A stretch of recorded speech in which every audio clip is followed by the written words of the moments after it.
안녕하세요, 차트맨.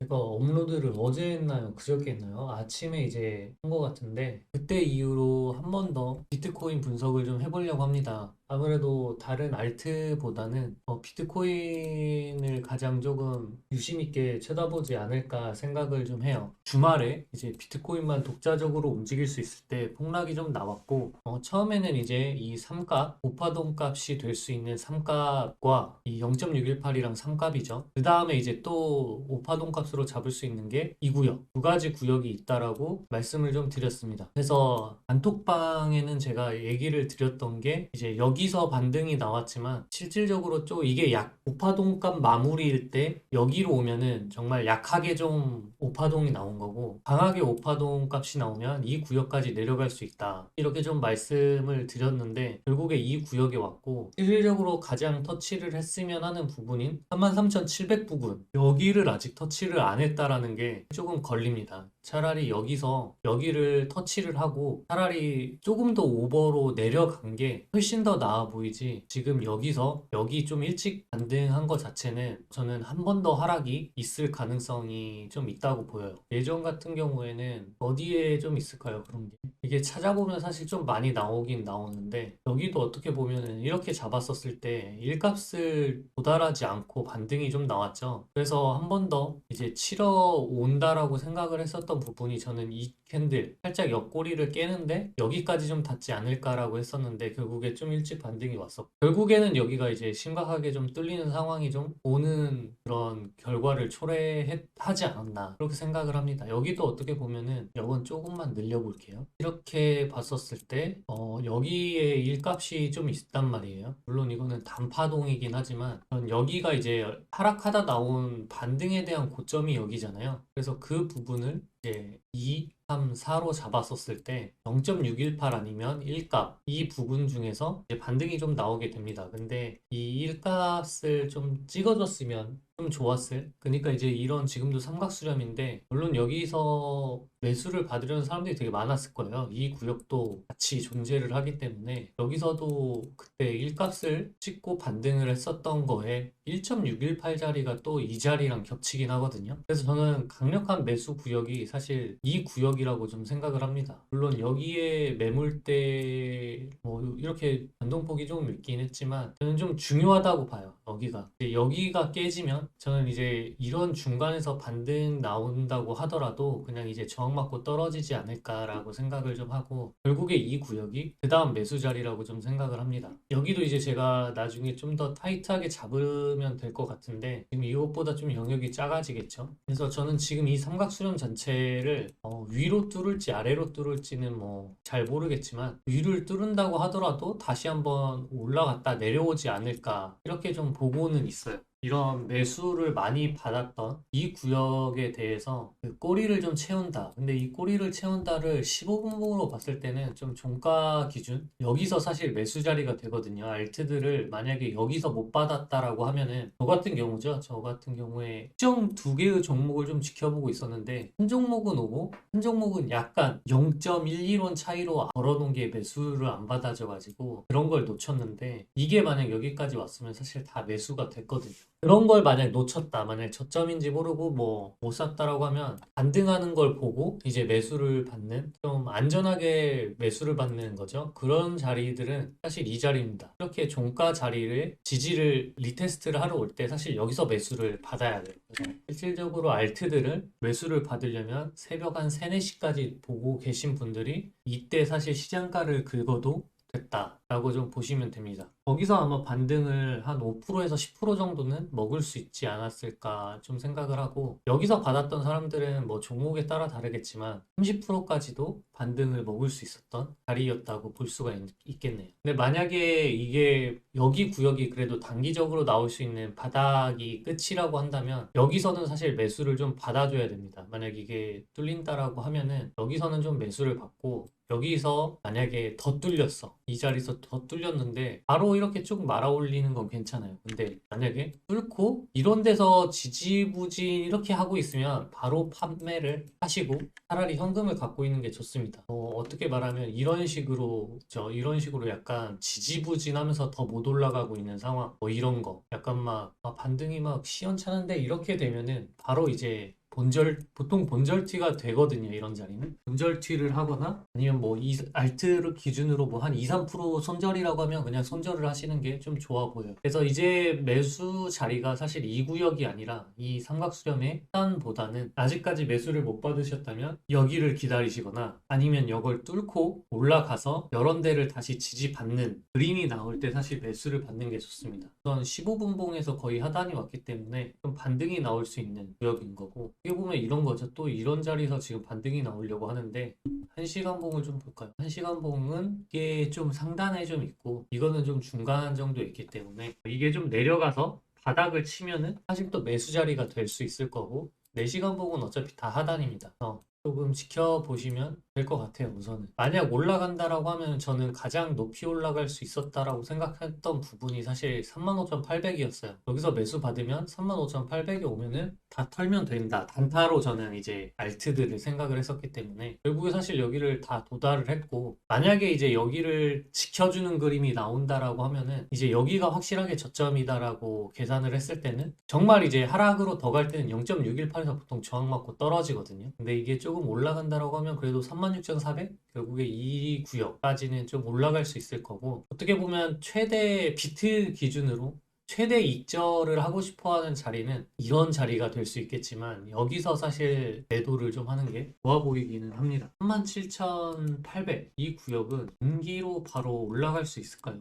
우선 아직 이 날봉에선 4시간 봉에서는 이 단기 이평조차도 건드리지도 못한 자리이기 때문에 이런 식으로 시간을 좀 끌면 갈 수는 있을 것 같아요. 그래서 한번 뽁 하고 뛰어 오르는 거라든지 그런 거에서 좀 매도를 할 수 있는 부분이 될 수도 있을 것 같은데 우선은 내려온 그 폭락 자체가 너무 강하게 내렸기 때문에 되돌림에 대한 시간은 조금 걸릴 수도 있을 것 같습니다. 우선은 저도 좀 매수를 받기 위해서 기다려야 되는 상황이에요. 아쉽게 정말 도달하지 못해서 단타를 못 먹은 게 좀 아쉽습니다. 그래도 하나 사놨던 거는 본절티로 좀 마무리를 했고 이제 저는 일찍 사놨었죠. 여기 하락하기 전에 좀 사놨던 거를 이번 반등에 좀 본절티를 했고 지금 보면은 뭐 알트들이 되게 반등 자리에서 좀 반등을 잘 많이 해줬어요. 이런 차트로는 조금 잘 안 나오는데 여기서는 이제 종가가 조금 다르거든요. 이 빗썸 차트로 봤을 때는 1420원이 그러니까 이 과거에 있었던 이 하락분에 대한 종가에다가 그려보시면 그 자리에서 아마 반등이 정확히 좀 나왔을 겁니다. 제가 이 GXC랑 리니어 이걸 두 개를 보고 있었는데 얘는 제가 매수를 안 걸어놨어요. 그냥 리니어 쪽에다가만 그냥 몰빵을 해보자 해서 리니어에다 걸어놨는데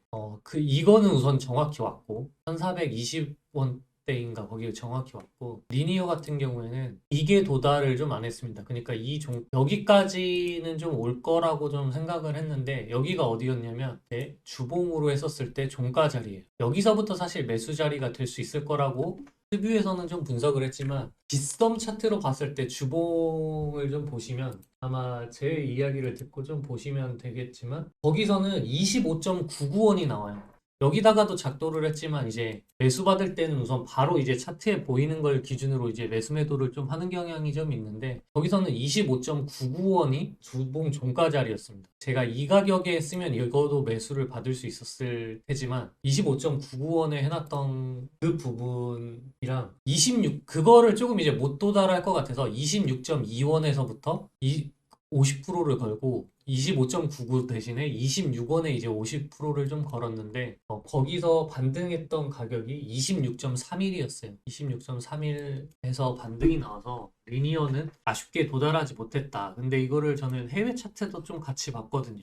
근데 해외 차트는 사실 이 주봉을 떠나서 날봉에서 이 종가 자리에 원래 그어져 있었거든요. 그래서 주봉 종가 자리를 조금 오버를 해서 갔다 왔단 말이에요. 이때 아마 김프가 평소에 그냥 1.8%막 2%이 정도였다가 김프가 한 3, 4% 이상 였던 걸로 압니다. 그래서 지금도 아마 이 리니어를 김프를 좀 쳐보면 김프가 4.5%예요. 이 김프 때문에 사실 내려올 걸 더 안 내려왔다라고 좀 보면 될 것 같고, 이렇게 김프가 또 쌓여 있으면 좀 안 좋죠. 그래서 이런 게 조금 이제 매수 받을 때 좀 꼬리 끝에서 잡기가 힘들긴 한데 좀 안타깝게 됐습니다. 그래서 이번에 내려온다라고 하면 저는 25.4원 결국에는 내려오지 않을까라고 좀 생각을 하고, 제가 여기서 반등하면은 이제 여기서 29.48, 정확히 이제 여기까지 이제 매도를 할 수 있는 자리였죠. 그래서 29.5까지 정확히 좀 반등이 나왔고, 이게 조금 아쉽죠.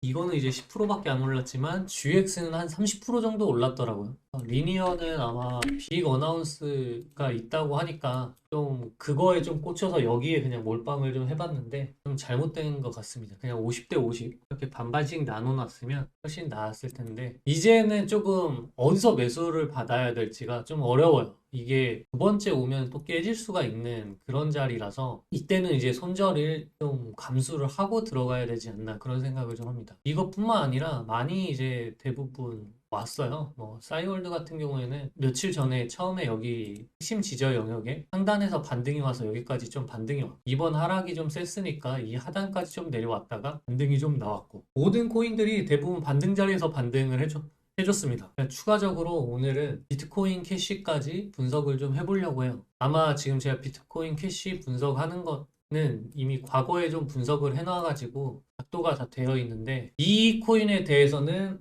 잠깐만 보고 넘어가도록 하겠습니다. 비트코인 캐시를 보는 이유 중에 하나가 뭐 리플이라든지 과거에 있었던 메이저 코인들의 상태가 결국에 얘랑 비슷할 거예요. 신생 코인들이랑 좀 다르게 뭐 도지코인이라든지 뭐 비트코인 캐시, 이오스, 리플 그런 애들 있죠. 그거랑 그냥 사실 똑같은 상황일 수 있다고 보시면 될 것 같습니다. 그래서 이제 이런 큰 삼각 수렴, 어떻게 보면 또 삼각 수렴처럼 보일 수 있는데 이런 형태의 수렴을 좀 보이고 있지만 결국에 이 자리가 깨졌어요. 여기서부터는 사실 하락장이라고 보셨어야 됩니다. 사실 이 부분에 대해서 여기랑 여기를 좀 이어보면 계속 좀 지켜줬던 부근 자리예요. 살짝 깨기지긴 했지만 결국에 다 지켜줬던 부분이고, 여기를 사실 꼬리를 남겼다라는 것 자체가 안 좋은 시그널이 될 수 있습니다. 그래서 항상 얘기를 해드렸던 게 이렇게 길게 남은 꼬리들은 채우러 간다라고 말씀을 좀 드렸어요. 결국에 채우러 가거든요. 그럼 이것도 결국에 사실 채우러 올 거라는 걸 알고 있었죠. 늦었을 뿐이지만. 리플 같은 경우에도 아마 이번에 꼬리를 채웠을 거예요. 계속 지켜주다가. 지금 얘는 이전에 하락을 해서 채웠지만 아마 리플은 꼬리를 계속 안 채우다가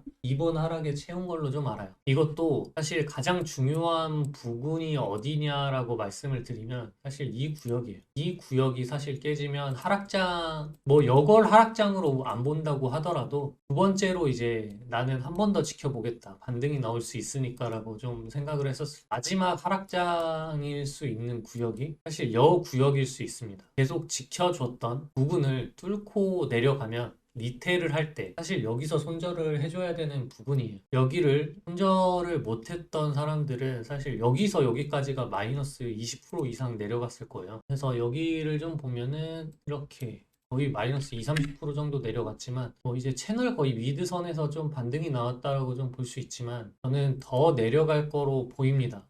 정말 운이 좋다면 이 자리에서 매도를 좀 하라고 하고 싶어요. 87만 원. 아니면 정말 약하게 가면 사실 여기를 다시 리테일 할 거거든요. 아마 반등이 저는, 그러니까 이게 어디서 이런 애들이, 그러니까 반등도 좀 지금 시원스럽게 안 나오잖아요. 이런 식으로 좀 세게 내렸다가 반등이 좀 크게 올라온 것도 아니고 얼마 내리지 않은 상태이기 때문에 반등도 좀 세게 안 나오는 상태입니다. 저는 그래서 한 번 더 내리거나 하지 않을까라고 좀 보고 있고요. 이게 저는 최종적으로 내리는 가격은 저는 이 채널 하단까지는 내려갈 거라고 좀 생각을 해요. 이게 하락장의 끝나는 부분이 저는 이 채널 하단이라고 좀 생각을 합니다. 비트코인 캐시 기준으로 하락장의 끝을 조금 생각을 좀 해보려고 하고, 제가 왜 이렇게 또 생각을 하냐면 과거에 이제 이런 상태가 좀 있었죠. 고점을 찍고 하단을 이렇게 움직이고 있었을 때 물론 이 구역 한번 찍었던 구역을 저는 여기를 그 기준으로 좀 잡고 있어요. 물론 이제 형태는 좀 다르지만 이 채널의 위치를 좀 보신다라고 하면은 물론 이렇게 하다가 지금 어떻게 보면 여기 구역이 한번 깨진 거 지켜줘야 하는 라인이 사실 여기잖아요. 그 구역이 결국에 이런 자리랑도 겹치기는 하는데 여기가 깨지면 반등이 좀 올라오는 경향이 좀 있었어요. 여기도 보시면 이렇게 깨지면 반등 그리고 한 번 더 반등 이게 사실 마지막 기회라고 좀 생각을 하고 있습니다. 만약 이런 걸 탈출해야 된다라고 하면은 이때 탈출을 못하면 결국 엄청나게 또 하락을 할 거고 이런 자리에서 다시 한번 매수를 받을 수 있는 그런 구역이 되겠지만 이런 거는 좀 무시를 해도 될 것 같아요. 이런 건 좀 무시를 하고 결국에 이 채널 하단을 찍는 구간까지 왔었을 때 여기까지는 이제 이것도 좀 신경을 안 써도 될 것 같아요. 사실 여기서만 매수를 받았어도 가장 저점이지 않을까라고 좀 생각을 하게 됩니다. 지금 이런 상황으로 좀 봤을 때 여기서 한 번 더 이 구역이 결국에 아까 뚫린 데가 이 구역이죠. 한 번 정도 쳐주고 얘는 여기서 반등이 나와서 다시 한번 갔어요. 근데 얘는 더 뚫리긴 했지만 만약 이렇게 해서 올라와 준다라고 하면은 익절 자리 그러니까 이 하락장 나는 이제 완전 그냥 코인을 접고 있겠다라고 하시면 이런 구역이 하단에 닿을 때 이런 자리에서 뭐 비트코인 캐시를 사라는 게 아니라 다른 코인을 사셔도 상관이 없을 만한 자리라는 거죠. 이게 앞으로 어떻게 이렇게 움직이다가 내려올지 몰라요. 결국에 이제 마지막에 내려오는 자리가 이런 자리가 아닐까라고 생각을 할 뿐입니다. 이런 구역도 어떻게 보면은 앞으로 반등이 좀 나올 자리기는 하죠. 이런 자리들. 결국에 여기서 이렇게 잡아보면은 한 틀로는 다 이렇게 잡혀 있거든요. 이렇게 구역이 좀 있을 것이다 라고 좀 생각을 합니다. 즉 이런 구 메이저들 상태는 거의 이렇게 좀 비슷할 거라고 좀 생각을 하고 있어요. 그러면 분석을 여기까지 해서 좀 마치도록 하겠습니다.